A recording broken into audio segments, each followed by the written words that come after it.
বয়স, আমার হাজব্যান্ড তেমন কোনো কর্ম করে না, আর আমারও যেহেতু বয়সটা কম, জেদটা ভালোই ছিল, তারও ছেলে হিসাবে ভালোই জেদ ছিল। আমাদের দুজনের সংসারে যেহেতু ইনকাম নাই, গণ্ডগোল অশান্তি লেগেই থাকতো। আমার ভারতেরও অভাব ছিল, তারও ভারতের অভাব ছিল, যার কারণে আমাদের সংসারটা লাস্টিং করেনি।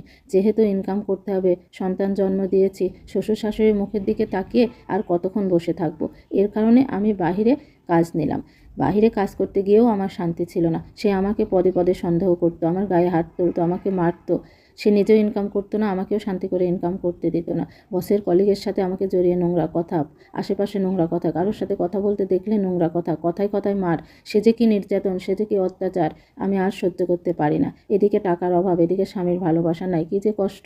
একসময় আমার ফ্যামিলি আমাকে নিয়ে আসলো, তখন আমার সন্তানের বয়স সবে মাত্র 1 বছর। আমাকে এনে আবার ইন্টার ভর্তি করে দিল, আমি পড়াশোনা শুরু করলাম।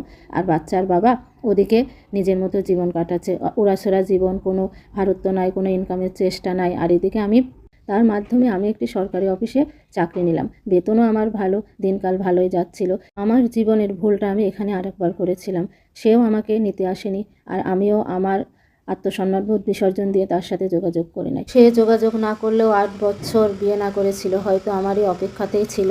আজ আমার বয়স এখন বর্তমানে 47+। বলা বাহুল্য, আমি দ্বিতীয়বার আর বিবাহ করি নাই।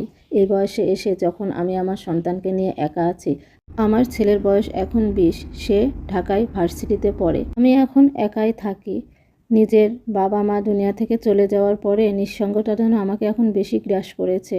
আমার হাজব্যান্ড, সে আরেকটি বিয়ে করেছে, সে ঘরে তার এখন 2টা সন্তান, একটি ছেলে একটি মেয়ে। কলিগ এসে আমার গায়ে হাত দিয়ে আমাকে ডাকলো, আর আমি যেন ফ্ল্যাশব্যাক থেকে ফেরত আসলাম। আমি আবার বাস্তবে ফিরে আসলাম। আমার কলিগ আমাকে বলছে চলো যাই, ওদিকে খাওয়ার আয়োজন করেছে। এই বয়সে এসে মনে হয় তখন যদি আমি তার সাথে একটিবার যোগাযোগ করতাম, করে যদি তাকে আমার জীবনে আবার ফিরিয়ে নিয়ে আসতাম। আমি তো ইনকাম করতাম, আমার ইনকাম সোর্স এখন আলহামদুলিল্লাহ অনেক ভালো, তাহলে আমার এই নিঃস্ব জীবনটা এখন আর নিঃস্ব থাকতো না। এটা একটি আপুর জীবনের গল্প।